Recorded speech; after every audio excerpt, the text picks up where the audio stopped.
Winter season मेरा बचपन से ही बहुत फेवरेट है।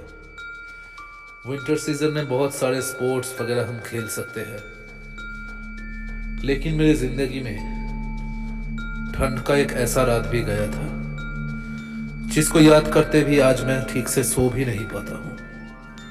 नहीं, ज्यादा पुरानी बात नहीं है, ये आज से सिर्फ 2 साल पहले की बात है, लेकिन वो 2 साल पहले की दिसंबर की वो रात मेरे लिए किसी खौफ से कम नहीं था।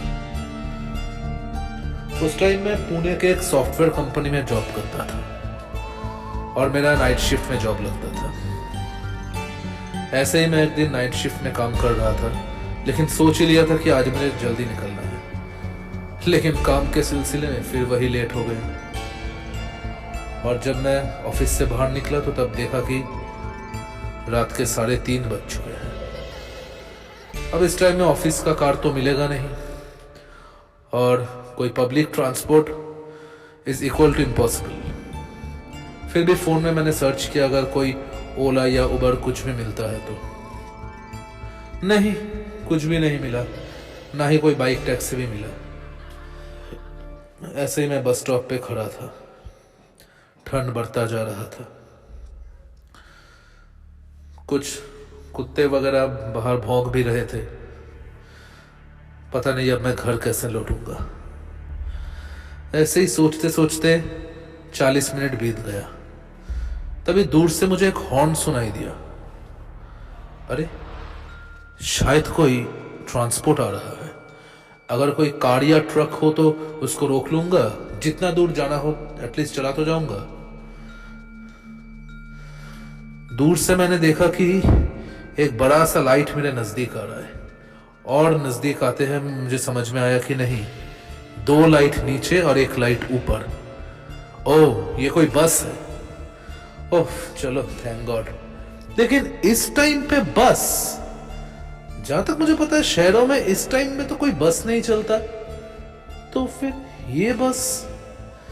लेकिन जो भी हो, मैंने सोचा मुझे इसे खड़ा करना ही होगा, लेकिन मेरे जाने से पहले वो मेरे सामने आकर खुद ही खड़ा हो गया। बस के ऊपर लिखा था रूट नंबर 666। Root number 666। अब ये बस का कौन सा नंबर है भाई? मुझे तो कुछ समझ में भी नहीं आया। इस नंबर का कोई बस तो मैंने कभी देखा भी नहीं है, और ये बस का मॉडल भी बहुत पुराना सा है और थोड़ा काले रंग का है। मेरे सामने कंडक्टर धीरे धीरे नीचे आए। दुबला पतला एक आदमी, दाढ़ी वाला। कहाँ जाना है? मुझे गरिमा चौक तक जाना है। आ जाइए। ये बस गरिमा चौक तक जाएगी? बोला ना ऊपर आ जाइए। इस वक्त में यहाँ पे कोई बस नहीं मिलेगा आपको साहब। ऊपर आ जाइए, ऊपर आ जाइए, चलिए। ऐसे में बस के अंदर गया। ताज्जुब की बात है, मुझे और एकदम पीछे के सीट में 2 जन को छोड़कर पूरा बस खाली है। बाप रे बाप, इसे मैं अपना गुड लक कहूँ या बैड लक? वैसे रात के इस टाइम में एक बस मिलना गुड लक ही होता है, लेकिन इतना खाली बस, सुनसान सड़क, मतलब थोड़ा डर भी लग रहा था। लेकिन चलो, एटलीस्ट गरिमा चौक तक अगर मैं पहुंच गया तो वहां से पैदल भी मैं चला जाऊंगा। ठीक है, चलिए। ऐसे मैं अपने सीट पे बैठ गया। बस आगे बढ़ रहा था। बस की तेजी, बाहर का ठंड, हवाएं चलने लगी। इस चीज को मैं एंजॉय कर रहा था। लेकिन अब ठंड बढ़ रहा था, इसलिए मैंने बंद कर दिया खिड़की को। बहुत कुछ सोच रहा था अपने काम के बारे में, घर के बारे में। सोचा क्यों ना एक बार घर में फोन किया जाए, लेकिन इस वक्त अगर मैंने घर पे कॉल किया तो शायद सब लोग फिर से टेंशन करने लगेंगे। नहीं, ठीक है, फिलहाल अभी देखते हैं। मैंने कोशिश किया कि मैं सो ना जाऊं, क्योंकि अगर मेरा स्टॉप निकल गया तो फिर एक प्रॉब्लम हो जाएगा, लेकिन कोशिश बेकार। किसी ना किसी तरह मुझे फिर नींद आ ही गया। अचानक एक झटके से मेरा नींद खुला। तब बस और तेजी से चल रहा था। बाहर की हवाएं अब बहुत जोर से पीछे की तरफ जा रही थी। हवाओं को भेद करके ये बस आगे जा रहा था। कंडक्टर साहब, ओ कंडक्टर, क्या है? क्या आपका स्टॉप अभी तक नहीं आया है? बैठे रहिए। अभी तक नहीं आया? मैं जब बस में चढ़ा था तब तो मेरे वो 4 बज चुके थे। लेकिन अभी तक आ तो जाना चाहिए मेरा स्टॉप। क्या ये किसी दूसरे रास्ते से जा रहे हैं? इतना क्या सोच रहे हैं? नहीं, वो मैं सोच रहा था कि ये बस गरिमा चौक कब तक पहुंचेगी।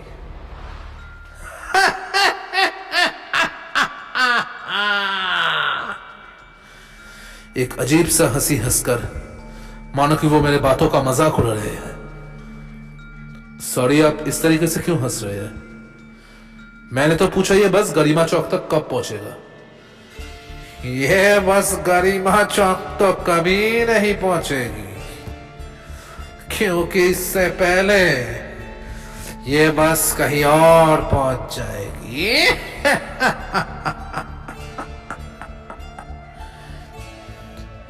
क्या मतलब? मुझे कुछ समझ में नहीं आ रहा। लेकिन फिर भी घर पहुंचना जरूरी था। मैं कोई बात नहीं किया। अच्छा सुनिए, मेरा टिकट ले लीजिए। टिकट नहीं लगता है इस बस में। टिकट नहीं लगता? क्यों? ज्यादा सवाल मत कीजिए।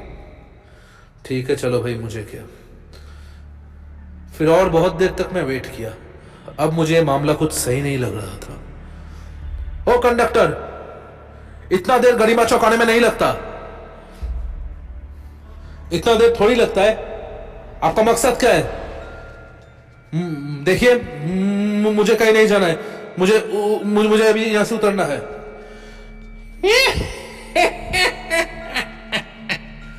ए ड्राइवर बस रखो। ड्राइवर बस रखो। ये बस कहीं नहीं रुकता। क्या मतलब? तो ये बस कहां रुकेगा? नरक। क्या?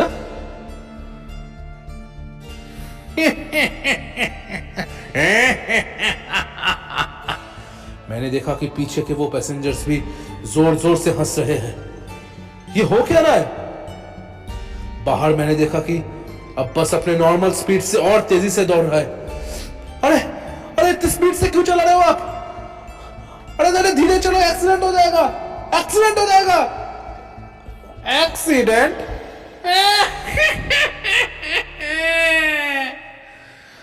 जो एक्सीडेंट हो चुका है उसके बाद कौन सा एक्सीडेंट होगा? क्या? मैंने देखा कि पीछे के सीट के वो दोनों पैसेंजर्स धीरे धीरे मेरे सामने आ रहे हैं। उनके शरीर पे जो काला कपड़ा था वो नीचे गिर चुका था। हाँ? ये कोई इंसान नहीं है। इन दोनों के चेहरे पूरी तरीके से खून से भरे हुए थे। एक जन का हाथ नहीं था और एक जन का एक आंखें नहीं था। धीरे धीरे देखा कि कंडक्टर का शक्ल भी बदलने लगा। उसके बड़े बड़े नुकीले दांत बाहर आने लगे। उसके मुंह पूरा खून से लथपथ था। और अब वो ड्राइवर अपने सीट को छोड़कर मेरे तरफ आ रहा था। मैंने कुछ नहीं किया, मुझे छोड़ दो। मैंने कुछ नहीं किया। मैं यहां से चला जाऊंगा, मुझे उतरना है। इस बस पे लोग आते अपने मर्जी से है, लेकिन जाते हमारी मर्जी से।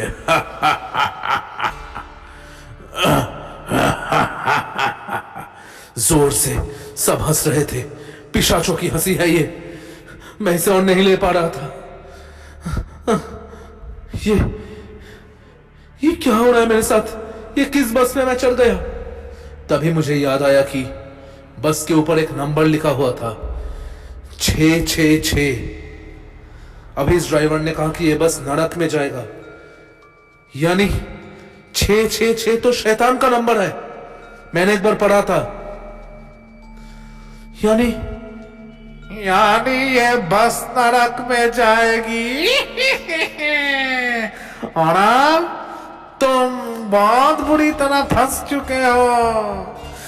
हाँ, जो भी इस बस में आएगा उसे हम मौत के घाट उतार देते हैं।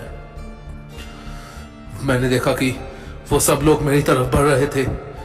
मेरे गले को वो लोग पकड़ने ही वाले थे, तभी पीछे से एक जोर का आवाज आया, रुक जा, रुक जा, दुष्ट आत्माएं रुक जा। मैंने पीछे देखा कि एक बूढ़ा सा आदमी एक छड़ी को लेकर खड़ा है। यह आदमी कब आया अंदर? मैंने तो इसे नहीं देखा था।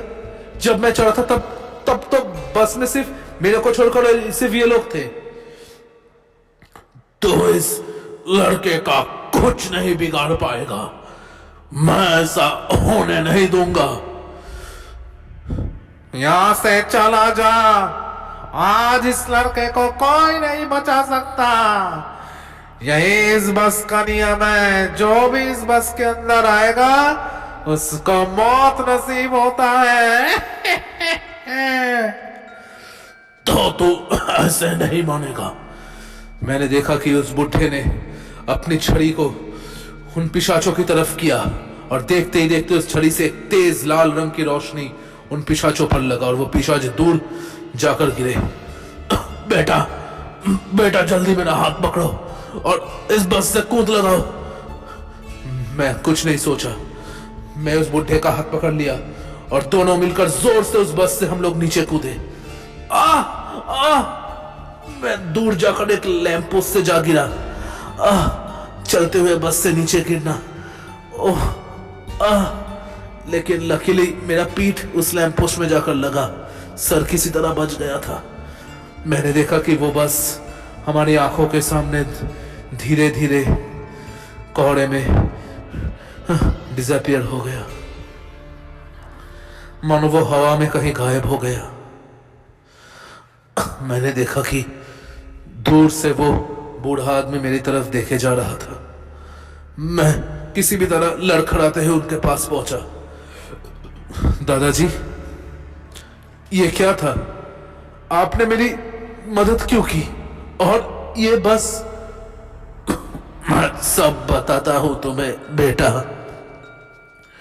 ये एक शापित शैतानी बस है। क्या मतलब? हाँ, आज से करीब 12 साल पहले की बात है। ये इस बस का आखिरी स्टॉप पे जाते वक्त एक जोर का एक्सीडेंट हुआ था। उस वक्त 2 पैसेंजर, ये कंडक्टर और उस ड्राइवर को छोड़कर मैं भी इस बस में था। मैं भी उस एक्सीडेंट का शिकार हो गया था। आप उस एक्सीडेंट का शिकार हो गए थे? तो आप? ये बस ऐसे ही ठंड के अंधेरी रातों में कभी कभी रास्तों में दिख जाता है, और अगर कोई भी गलती से इस बस के अंदर चढ़े तो वो जिंदा कभी नहीं लौटता। लेकिन आज मुझे आना ही पड़ा क्योंकि तुम इस बस में थे। मैं इस बस में था? क्यों? आपने मुझे क्यों बचाया तब? क्योंकि तुम्हारा मेरा बहुत गहरा रिश्ता है बेटे, इसीलिए। मैं कुछ समझा नहीं। कुछ मत पूछो। अब तुम घर की तरफ जाओ और पीछे सुबह होने तक अगर कुछ भी सुनाई दे या कुछ भी आवाज आए तो पीछे मत मुड़ना, यहां से तुम्हारा घर एकदम सीधा है। मैं पता नहीं मैं क्या सुन रहा हूं ये सब। इस बस का एक्सीडेंट हो चुका था और अब ये एक शैतानी बस हो चुका है, इसलिए शायद इस बस का नंबर 666 है, क्योंकि 666 पिशाच का नंबर है। मैं उस बूढ़े की बात के अनुसार अपने घर की तरफ लौट रहा था, लेकिन उस बुढ़े आदमी ने ये क्यों बोला कि मेरा और उसका गहरा संबंध है? पता नहीं। उस रात ना है मैं ठीक से सो पाया, ना ही मैं कुछ कर पाया। अगले दिन सुबह मैंने ऑफिस में से भी लीव ले लिया था। अगले दिन मेरे फैमिली मेंबर्स ने मुझे कॉल किया वीडियो कॉल पे। वहां पे मेरे एक दूर के रिश्तेदार का एक भाई भी था। पता चला कि वो हमारे ही टाउन में आया था एक काम के लिए। वैसे इस भाई से मैं कभी जिंदगी में उतना मिला नहीं, सिर्फ एक बार छोड़कर, और ये दूसरी बार है। उसने कहा कि उसके दादाजी का सामने ही डेथ एनिवर्सरी आने वाला है, इसलिए वो हम सबको बुलाने आया है। हाँ, मैंने सुना था कि मेरे इस दूर के रिश्तेदार के इस भाई का एक दादाजी है जो हमारे फैमिली से ही कनेक्टेड है। उसने अपने दादाजी का फोटो मुझे दिखाया वीडियो कॉल पे, और जैसे ही उसने वो फोटो दिखाया, मेरे पैर के नीचे से जमीन खिसक गई, मेरे रोंगटे खड़े हो गए। ये किसका फोटो दिखा रहे हो तुम? क्यों? ये मेरे दादाजी का फोटो है, उसने बोला।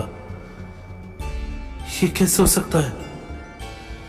ये तो उसी बूढ़े आदमी का फोटो है जिसने मुझे कल उस मनहूस भरे रात में उस पिशाच वाले बस से मुझे बचाया था। ये तो उसी बूढ़े आदमी का फोटो है। यानी ये इंसान अभी जीवित नहीं है। मैं सारे बातों को रिपीट किया। शायद इसीलिए उस बूढ़े आदमी ने कहा था कि मेरा और उसका बहुत गहरा संबंध है। उस दिन मुझे पता चला कि अपनों को बचाने के लिए कभी कभी उस दुनिया से अपने चाहने वाले इस दुनिया में फिर लौट आते हैं। इसी तरह इस किस्से को 2 साल बीत चुके हैं, लेकिन आज भी जब रात को मैं ऑफिस से बाहर निकलता हूं, बहुत रात हो गई अगर मैं ऑफिस के अंदर भी बैठा रहता हूं और रास्ते में किसी बस को या मेरे सामने आते हुए किसी भी बस को मैं देखता हूं, तो मुझे वो भयानक किस्सा याद आ जाता है। और जब भी वो किस्सा याद आता है, मेरी रोंगटे फिर से खड़े हो जाते हैं।